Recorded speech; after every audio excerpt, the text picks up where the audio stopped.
देव स्वामी की परम पूज्य आचार्य श्री 108 आदि सागर महावीर कीर्ति विमल सागर जी गुरु महाराज की अहिंसा परम पूज्य तपस्वी सम्राट आचार्य गुरुदेव सन्मति सागर जी गुरु महाराज की परम पूज्य परंपराचार्य से 108 सौभाग्य सागर जी गुरु महाराज की अहिंसा मय विश्व धर्म की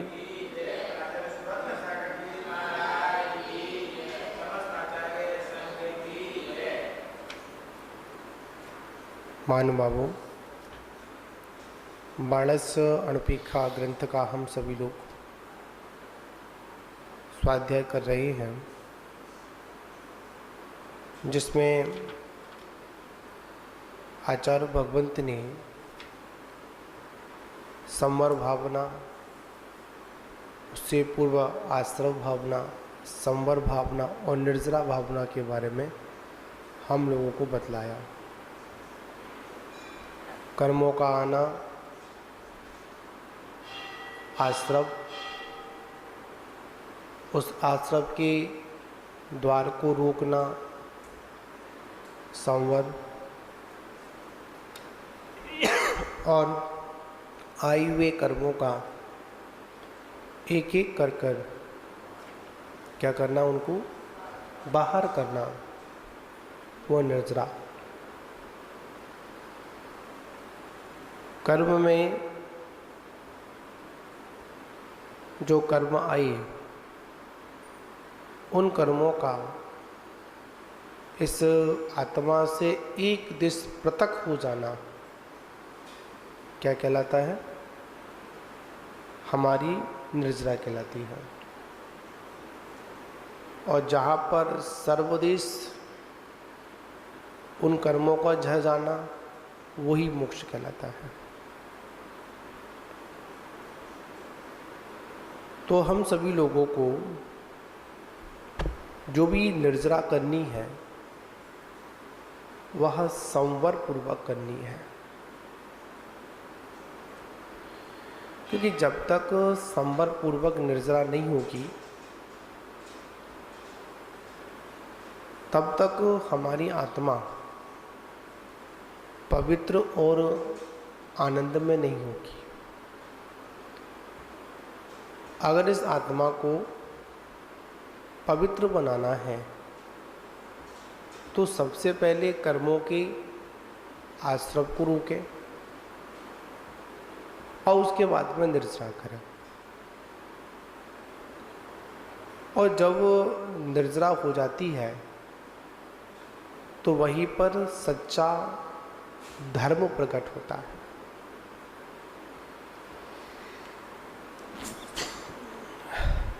धर्म से मतलब आत्मधर्म, निज धर्म। धर्म के साथ में कभी भी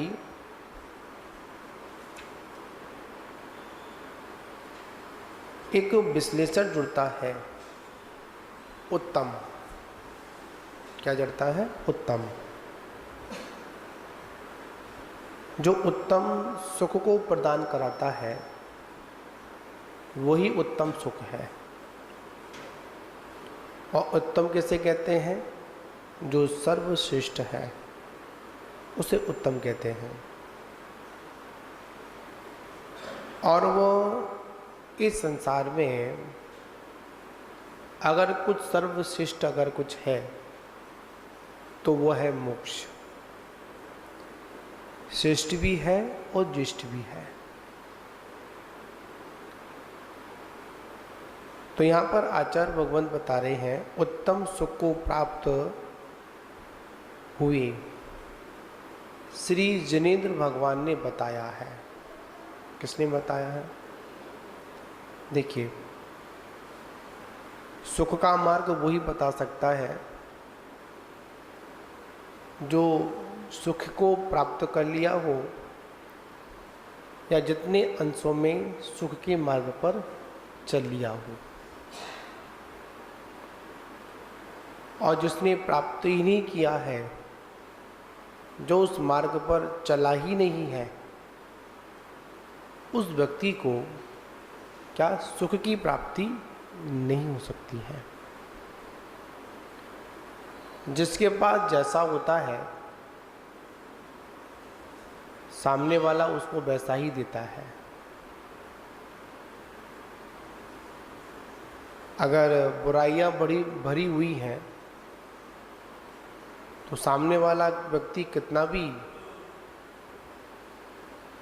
अच्छे भावों के साथ में आए पर उसे क्या मिलेगा? उसको सिर्फ बुराई ही मिलेगी, उसके द्वारा उससे कुछ प्राप्त नहीं होगा। जिसके अंतरंग में संक्लेशता, संतापता, कसायों की अधिकता, पाप की वृद्धि भरी हुई है,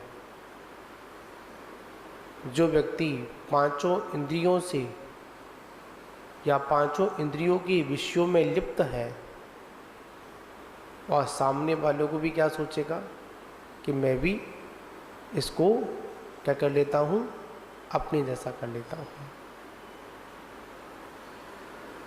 डूबने वाला व्यक्ति हमेशा सामने वाले व्यक्ति को डुबोने ही काम करता है, उसको निकालने का काम नहीं करता है। अगर कोई संसारी प्राणी संसार में डूब रहा हो, संसारी व्यक्ति क्या करेगा? सिर्फ संसार में ही डुबोने का काम करेगा। ये परिवार क्या करेगा? जैसे हम हैं वैसे तुम भी हो जाओ। पर जिन्होंने उत्तम सुख को प्राप्त कर लिया है, मतलब मोक्ष को प्राप्त कर लिया है, वही जीव हमें क्या देंगे? उत्तम सुख देने में सामर्थ्यवान है। जिसके पास जो होता है वही मिलता है। अच्छा होता है तो अच्छा मिलता है, बुरा होता है तो बुरा मिलता है। तो आचार्य भगवंतों ने धर्म के मार्ग को बताते हुए उन्होंने कहा कि धर्म दो प्रकार का, धर्म तो एक प्रकार का है, पर धर्म को साधने वाले, धर्म में लगने वाले प्राणी दो प्रकार के, एक सागार और एक अनगार। कितने होते हैं? सागार और अनगार। सागार में ग्रस्त लोग आते हैं और अनगार में कौन आते हैं? मुनिजन आते हैं। ठीक। अब सागार के पास में 11 प्रतिमाएं होती हैं और मुनराजों के पास में 13 प्रकार का चारित्र होता है।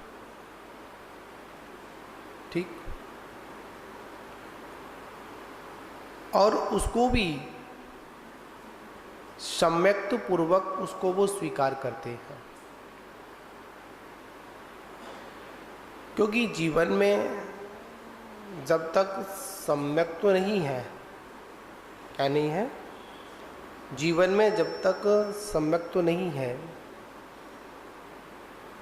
जब तक इस प्राणी के द्वारा कितना भी मांगलिक कार्यक्रम, मांगलिक उत्सव किए जाए, महोत्सव किए जाए, तो वह उसका उत्सव, उसका महोत्सव संसार का ही हेतु है, संसार से तरने का हेतु नहीं है।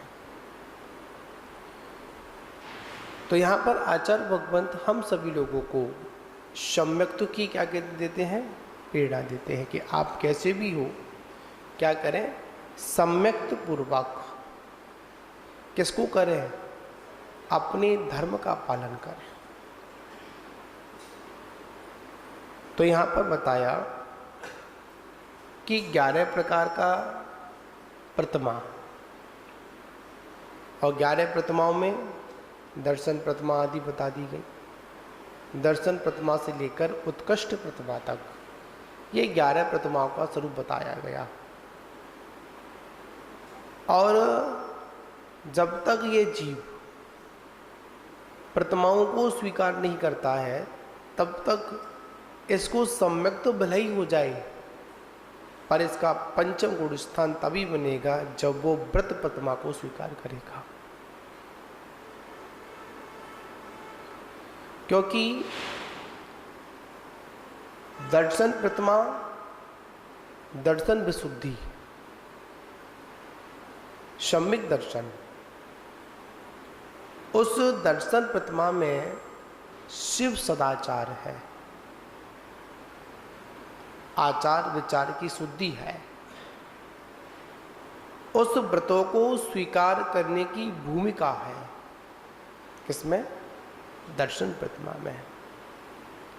पर गुणस्थान कौन सा है? चौथा, पांचवा नहीं, क्योंकि उसने अभी सिर्फ अनंतान मंदी, कौन सी? उसने सिर्फ अभी अनंतान मंदी कसाय का उपसम क्षयोपसम क्षय किया है। पर जो प्रत्याख्यान अप्रत्याख्यान और संयोजन अभी सत्ता में पड़ी हुई है, अभी उसका क्या नहीं किया? उसने उपसम क्षयोपसम और क्षय नहीं किया है,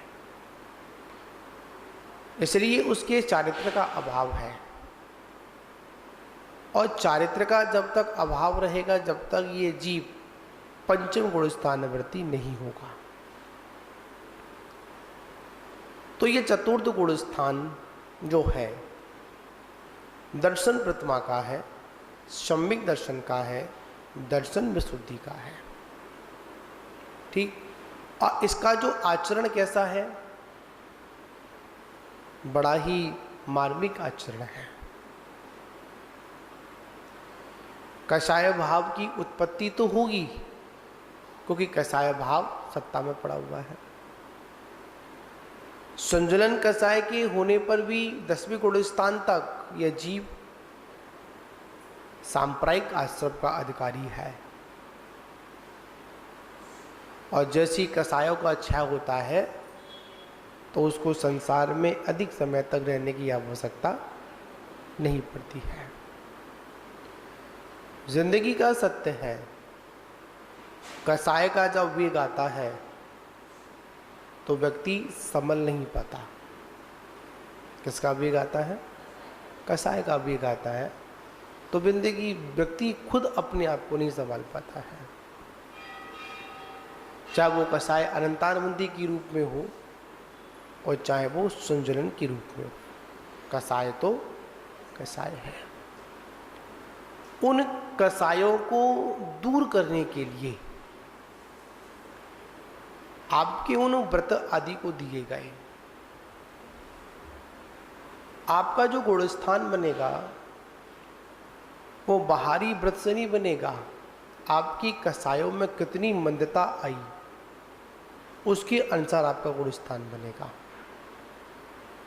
वो कसाय कितने समय तक आपके अंदर विद्यमान रही आत्मा के प्रदोषों में, उसके अनुसार आपका गुणस्थान बनेगा।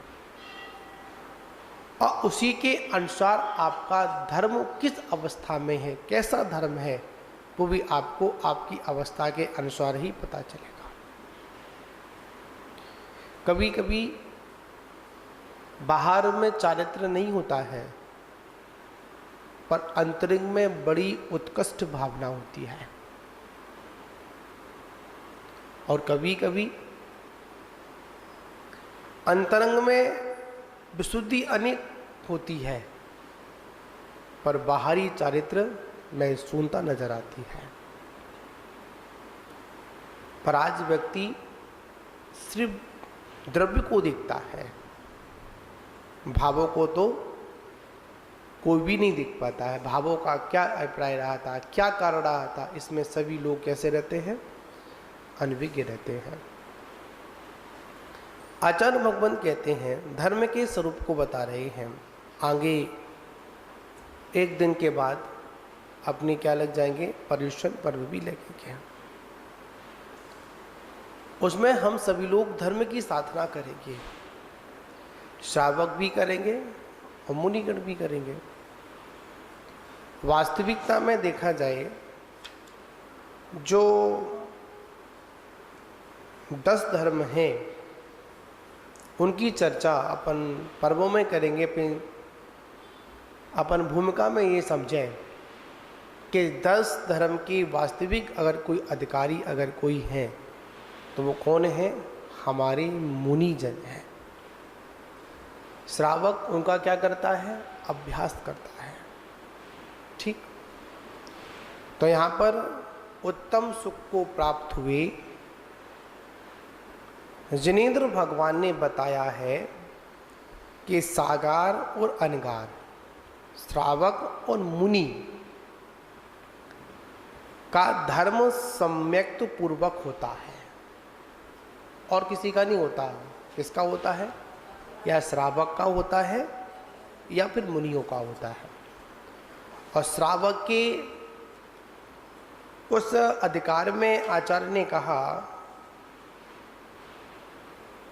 कि 10 प्रकार की प्रतिमा श्रावक के अधिकार में है। ठीक, श्रावक का धर्म क्या है? 11 प्रतिमाएं। और मुनि का जो 10 भेद आया वो क्या है? इसमें 10 धर्म। गाथा में भी कहा है एयारस 10 भेयम धम्मम सम्मत पुपवम भड़िदम सागार अणगाणम उत्तम सुह्य सह पपजुतेहिम। तो कहा कि एया रस 10 बेहम। धर्म कितने प्रकार का? 2 प्रकार, मतलब एक तो 11 प्रकार का और एक 10 प्रकार का। तो 11 प्रकार धर्म कौन सा हुआ? प्रतिमा आदि हुई, श्रावक का हुआ। और मुनियों का 10 बेहम, मतलब 10 प्रकार का धर्म है।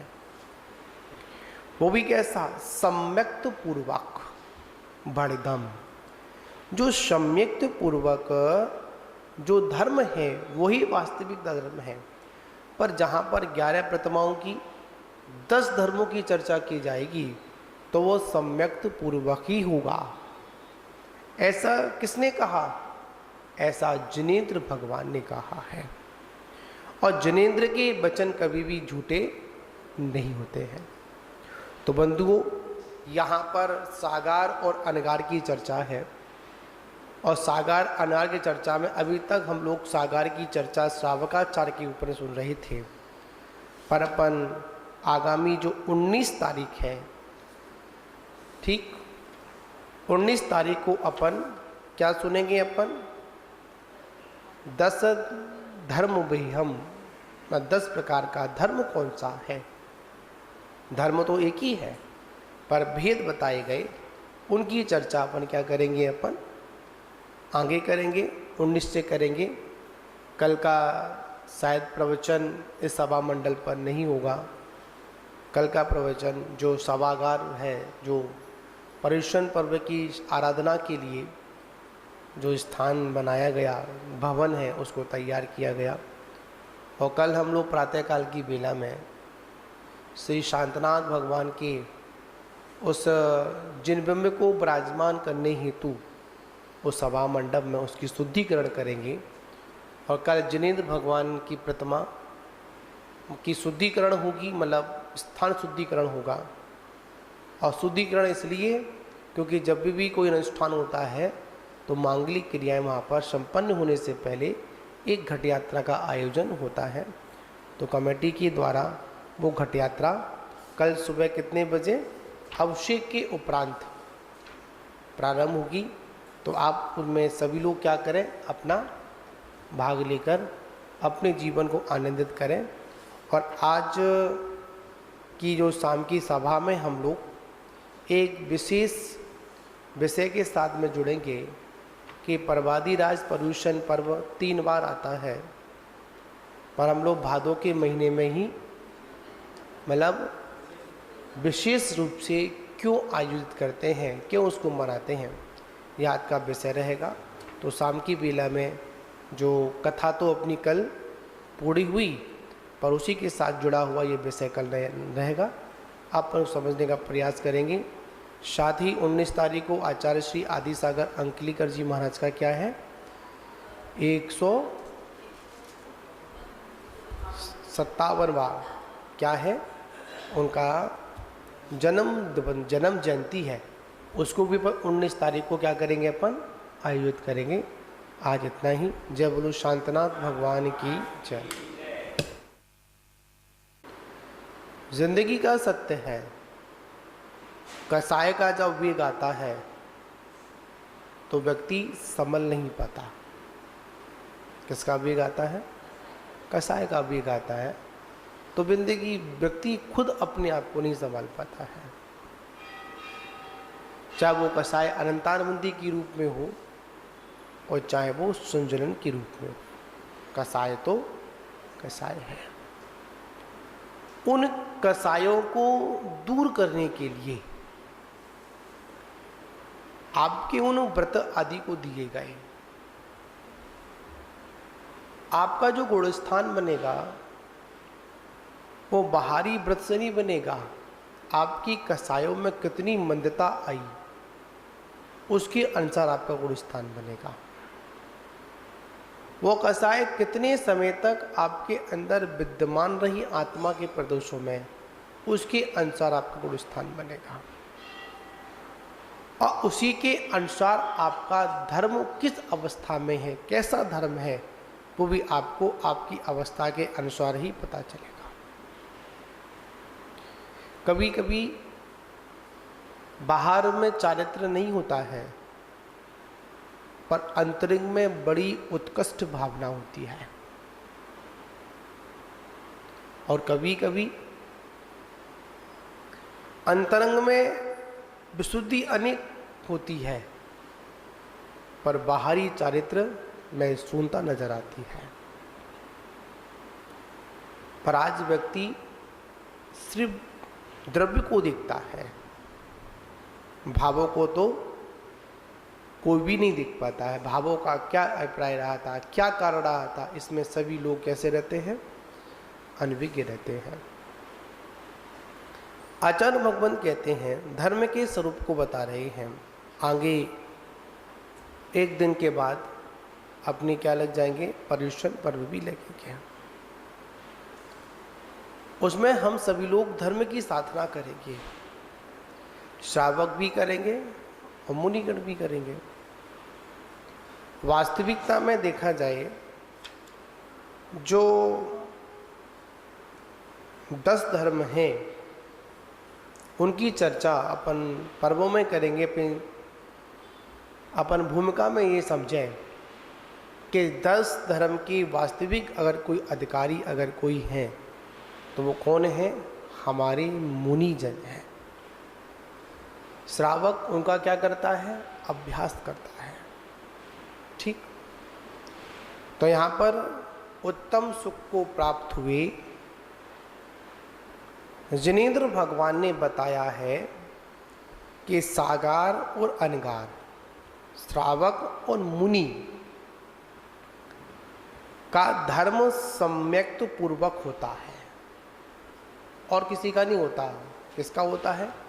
या श्रावक का होता है या फिर मुनियों का होता है। और श्रावक के उस अधिकार में आचार्य ने कहा कि 10 प्रकार की प्रतिमा श्रावक के अधिकार में है। ठीक। श्रावक का धर्म क्या है? 11 प्रतिमाएं। और मुनि का जो 10 भेद आया वो क्या है? इसमें 10 धर्म। गाथा में भी कहा है, एयारस 10 भेयम धम्मम सम्मत पुपवम भड़िदम सागार अणगाणम उत्तम सुह्य सह पपजुतेहिम। तो कहा कि एया रस 10 बेहम। धर्म कितने प्रकार का? 2 प्रकार, मतलब एक तो 11 प्रकार का और एक 10 प्रकार का। तो 11 प्रकार धर्म कौन सा हुआ? प्रतिमा आदि हुई, श्रावक का हुआ। और मुनियों का 10 बेहम, मतलब 10 प्रकार का धर्म है। वो भी कैसा? सम्यक्त पूर्वक। बढ़दम। जो सम्यक्त पूर्वक जो धर्म है वही वास्तविक धर्म है, पर जहाँ पर 11 प्रतिमाओं की 10 धर्मों की चर्चा की जाएगी तो वो सम्यक्त पूर्वक ही होगा। ऐसा किसने कहा? ऐसा जिनेंद्र भगवान ने कहा है। और जिनेंद्र के वचन कभी भी झूठे नहीं होते हैं। तो बंधुओं, यहाँ पर सागार और अनगार की चर्चा है, और सागार अनार की चर्चा में अभी तक हम लोग सागार की चर्चा श्रावकाचार्य के ऊपर सुन रहे थे। पर अपन आगामी जो 19 तारीख है, ठीक 19 तारीख को अपन क्या सुनेंगे? अपन 10 धर्म हम 10 प्रकार का धर्म कौन सा है। धर्म तो एक ही है, पर भेद बताए गए, उनकी चर्चा अपन क्या करेंगे? अपन आगे करेंगे, 19 से करेंगे। कल का शायद प्रवचन इस सभा मंडल पर नहीं होगा। कल का प्रवचन जो सभागार है, जो पर्युषण पर्व की आराधना के लिए जो स्थान बनाया गया, भवन है, उसको तैयार किया गया।